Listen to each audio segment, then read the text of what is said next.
Eto na nga mga chong, marami tayong PBA updates. Barangay Ginebra player na panggulat sa paparting na PBA playoffs. Mikey Williams comeback pero hindi sa TNT. Maglalaro sa strong group matapos makuha ang serbisyo ng former Lakers center na si Dwight Howard ay nakakuha nga ng isa na namang malaking isda, ang SGA, matapos nilang mapapayag itong former TNT guard na si Mikey Williams. Kumpirmado nga na maglalaro para sa Strong Group Athletics itong si Mikey Williams at expected na lilipad na ito pabalik ng Pinas para sumama sa team practice ng SGA. Afford nga ng Strong Group Athletics ang to the moon contract demand nitong si Mikey Williams. At hindi na nga nakakagulat yan mga chong.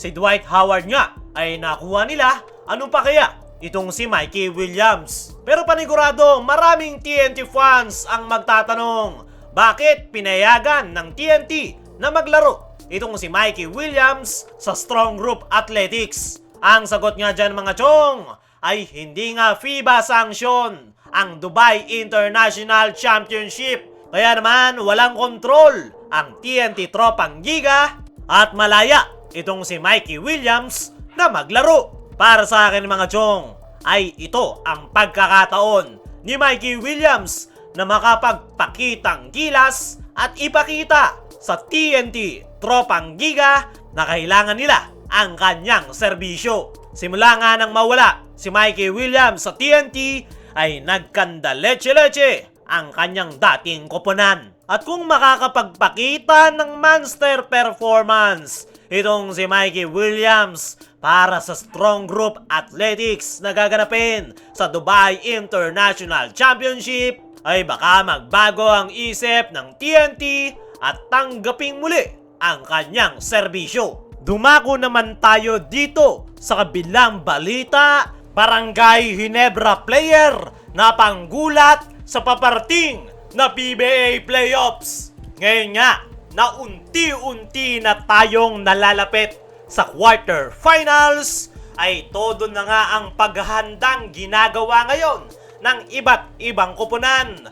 Lalong-lalo na itong koponan ni Coach Tim Cone na Barangay Ginebra. Naghahabol pa nga sila ngayon para sa twice to beat advantage at meron pa silang huling laro kontra LX Road Warriors. Pero kahit ano pa ang kalabasan ng elimination round ng Barangay Ginebra, ay mukhang ready na nga sila sa quarterfinals. Kita nyo naman yung kanilang ipinakitang laro, balansing-balanse, lahat naaasahan. Pero mayroon niyang isang player, si Coach Tim Cone, na pinaka magiging weapon ng kanilang koponan pagpasok ng quarterfinals. Yan nga ay walang iba kundi itong kanilang high-flying forward na si Japet Aguilar. Ito nga si Japet mga chong ay tahimik lang. Limitadong minuto lang ang naibibigay sa kanya ni Coach Tim Cone, pero grabe nga yung contribution nito dahil consistent nga ang kanyang performance, kung saan ay nag-a-average nga ito ngayong conference ng 10.2 points per game, 5.6 rebounds at 2 blocks per game. Quality minutes nga ang isinusukli nitong si Japet Aguilar. At sa dalawang nakalipas na laro ng Barangay Ginebra ay napaka-crucial ng contribution ni Japet.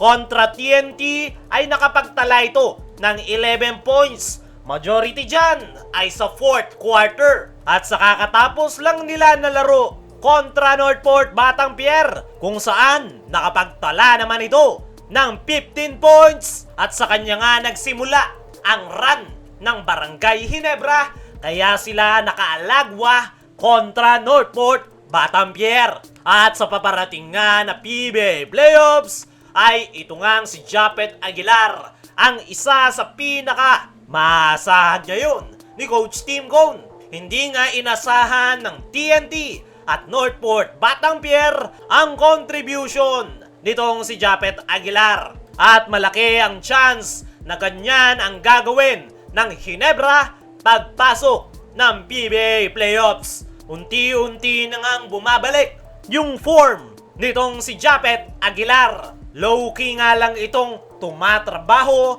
para sa kanyang koponan. At pinapatunayan nga ni Japeth na marami pa siyang ibubuga. Naniniwala ko mga chong na pagpasok ng PBA playoffs ay malaki ang magiging role nitong si Japeth Aguilar para sa Barangay Ginebra. Kailangan na kailangan nga ni Coach Tim ng presensya ni Japeth, lalong-lalo na pagdating sa depensa. At saktong-sakto nga ang pag-boom ng laro ni Japeth dahil papasok na nga sila sa quarterfinals. Sana nga lang talaga mga chong ay may pagpatuloy nitong si Japeth Aguilar ang kanyang magandang ipinapakitang performance at makaiwas sa injury. Dahil tanging injury nga lang ang nakikita nating pwedeng pumigil sa kanya. Alam rin natin mga chong na pag pumapasok ng playoffs ay doon lumalabas ang tunay na laro ng Barangay Ginebra. At nagsimula na nga itong si Japeth Aguilar at expected na makapagpapakita na rin ng magandang performance ang kanyang mga teammates.